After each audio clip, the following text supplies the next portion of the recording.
യൂദത്തിന്റെ പുസ്തകത്തിൽ നിന്നുള്ള വായന. അധ്യായം 7.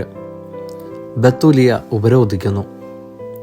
അടുത്ത ദിവസം ഹോളോഫർണസ് തൻ്റെ സൈന്യത്തോടും തന്നോട് ചേർന്ന സഖ്യകക്ഷികളോടും പാളയം വിട്ട് ബത്തൂലിയയ്ക്കെതിരെ നീങ്ങാനും മലമ്പ്രദേശത്തേക്കുള്ള പാതകൾ പിടിച്ചടക്കുവാനും ഇസ്രായേലിയരോട് യുദ്ധം ആരംഭിക്കുവാനും കൽപ്പിച്ചു.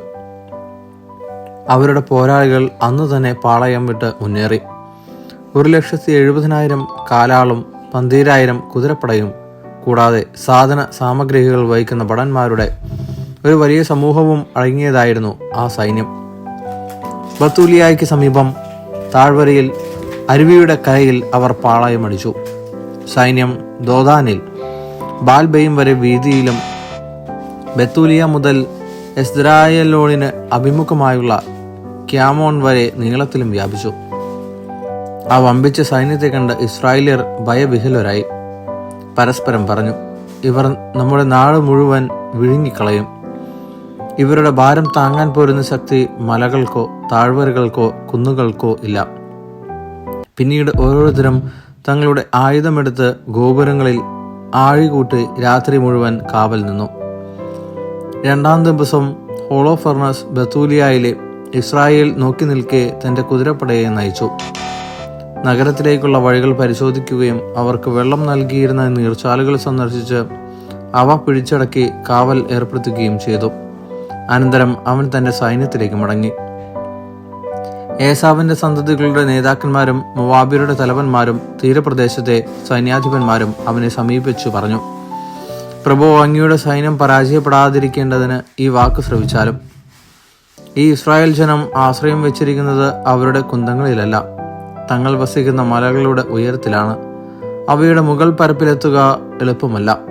അതിനാൽ പ്രഭു, നേരിട്ടുള്ള യുദ്ധം ഒഴിവാക്കിയാൽ സൈന്യത്തിൽ ഒരാളും അങ്ങേക്ക് നഷ്ടപ്പെടുകയില്ല. അങ്ങ് പാളയത്തിലിരിക്കുക. ഭടന്മാരെല്ലാം അങ്ങയോടത്തുണ്ടായിരിക്കട്ടെ.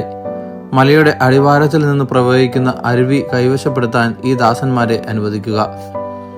ഇവിടെ നിന്നാണല്ലോ ബത്തൂലിയയിലെ ജനങ്ങൾക്കെല്ലാം ജലം ലഭിക്കുന്നത്. അങ്ങനെ ദാഹം കൊണ്ട് അവർ നശിക്കും. അവർ നഗരം വിട്ടൊഴിയും.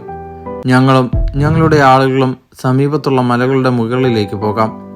ആരും നഗരത്തിൽ നിന്ന് രക്ഷപ്പെടാതിരിക്കാൻ അവിടെ പാളയമടിച്ച് കാവൽ നിൽക്കാം. അവരും ഭാര്യമാരും കുഞ്ഞുങ്ങളും ക്ഷാമത്താൽ നശിക്കും. വാൾ ഏൽക്കാതെ തന്നെ തങ്ങൾ വസിക്കുന്ന തെരുവുകളിൽ അവരുടെ മൃതദേഹം ചിതറിക്കിടക്കും. അങ്ങനെ അങ്ങേക്ക് അവരോട് കഠിനമായി പ്രതികാരം ചെയ്യാം.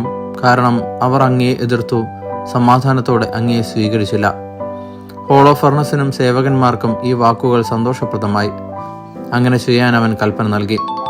അമ്മോന്യരുടെ സൈന്യം അസീറിയരുടെ 5,000 ഭടന്മാരോടുകൂടെ മുമ്പോട്ട് നീങ്ങി താഴ്വരയിൽ പാളയമടിക്കുകയും ഇസ്രായേലിയരുടെ അരുവികളും ചാലുകളും കൈവശപ്പെടുത്തുകയും ചെയ്തു. ഏസാവിന്റെയും അമ്മോന്റെയും സന്തതികൾ മുകളിലെത്തി ദോദാനെതിരെയുള്ള മലനാട്ടിൽ പാളയമടിച്ചു.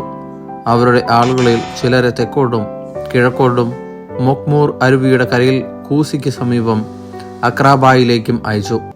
ബാക്കി അസീറിയൻ സൈന്യം സമതലത്തിൽ പാളയമടിക്കുകയും ആ പ്രദേശമാകെ നിറയുകയും ചെയ്തു. അവരുടെ കൂടാരങ്ങളും ഭക്ഷ്യവിഭവങ്ങളുടെ വാഹനങ്ങളും അസംഖ്യമായിരുന്നു. അവർ ഒരു വലിയ സമൂഹമായിരുന്നു. ശത്രുക്കളാൽ വലയം ചെയ്യപ്പെട്ട് രക്ഷാമാർഗമൊന്നും കാണാതെ ധൈര്യം ക്ഷയിച്ച് ഇസ്രായേൽ ജനം ദൈവമായ കർത്താവിനോട് നിലവിളിച്ചു. കാലാളും തേരുകളും കുതിരപ്പടയും ഉൾപ്പെട്ട അസീറിയൻ സൈന്യം ബത്തൂലിയക്കാർ വെള്ളം നിറച്ചു വെച്ച പാത്രങ്ങളെല്ലാം ശൂന്യമാകുന്നതുവരെ 34 ദിവസം അവരെ ഉപരോധിച്ചു. അവരുടെ ജലസംഭരണികൾ വറ്റി വരണ്ടു. ഒരു ദിവസമെങ്കിലും തൃപ്തിയാവോളം കുടിക്കാൻ അവർക്ക് വെള്ളമില്ലാതായി. അവർക്ക് കുടിക്കാൻ കൊടുത്തിരുന്നത് അളന്നാണ്. അവരുടെ കുഞ്ഞുങ്ങൾക്ക് ആശയേറ്റു. സ്ത്രീകളും യുവാക്കളും നഗരവീഥികളിലും പടിവാതിൽക്കലും ദാഹം മൂലം മൂർച്ഛിച്ചു വീണു. അല്പം പോലും ശക്തി അവരിൽ അവശേഷിച്ചില്ല. അപ്പോൾ യുവാക്കന്മാരും സ്ത്രീകളും കുട്ടികളും ഉൾപ്പെടെ ജനമെല്ലാം ഉസിയായുടെയും നഗരാധിപന്മാരുടെയും ശ്രേഷ്ഠന്മാരുടെയും മുമ്പിൽ വെച്ച് ഉച്ചത്തിൽ വിളിച്ചു പറഞ്ഞു, ദൈവമായിരിക്കട്ടെ നിങ്ങൾക്കും ഞങ്ങൾക്കും മധ്യേ വിധികർത്താവ്. അസീറിയക്കാരോട് സഖ്യം ചെയ്യാതിരുന്ന നിങ്ങൾ ഞങ്ങളോട് വലിയ ദ്രോഹമാണ് ചെയ്തത്. ഇപ്പോൾ ഞങ്ങളെ സഹായിക്കാൻ ആരുമില്ല. ദാഹത്താലും കൊടിയ നാശത്താലും അവരുടെ മുമ്പിൽ നിലത്ത് ചിതറാൻ ദൈവം ഞങ്ങളെ അവർക്ക് വിറ്റിരിക്കുകയാണ്. ഉടനെ ഹോളോഫർണസിനെയും സൈന്യം മുഴുവനെയും വിളിച്ചു വരുത്തി നഗരം അഴിയറ വയ്ക്കുക.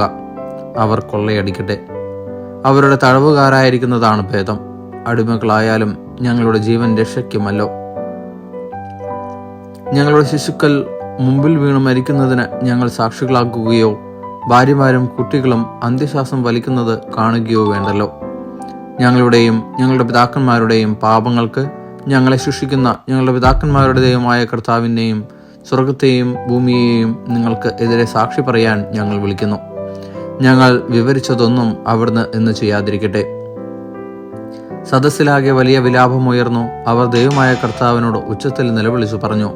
ഉസിയ അവരോട് പറഞ്ഞു, എൻ്റെ സഹോദരന്മാരെ, ധൈര്യമായിരിക്കുവിൻ. 5 ദിവസം കൂടി പിടിച്ചു നിൽക്കാം. അതിനു മുമ്പ് നമ്മുടെ ദൈവമായ കർത്താവ് അവിടുത്തെ കൃപ വീണ്ടും നമ്മുടെ മേൽ ചൊരിയും. അവിടുന്ന് നമ്മെ നിശേഷം കൈവിടുകയില്ല. എന്നാൽ ഈ ദിനങ്ങൾ ഒരു സഹായവും ലഭിക്കാതെ കടന്നുപോയാൽ ഞാൻ നിങ്ങൾ പറയുന്നത് പോലെ ചെയ്യാം. അനന്തരം അവൻ ജനത്തെ അവരവരുടെ സ്ഥാനത്തേക്ക് അയക്കുകയും അവർ നഗരത്തിന്റെ മതിലുകളും ഗോപുരങ്ങളും കയറി ഉറപ്പിക്കുകയും ചെയ്തു. അവർ സ്ത്രീകളെയും കുട്ടികളെയും വീട്ടിലേക്ക് അയച്ചു. നഗരമാകെ നൈരാശ്യത്തിലാണ്ടു. ദൈവവചനമാണ് നാം കേട്ടത്.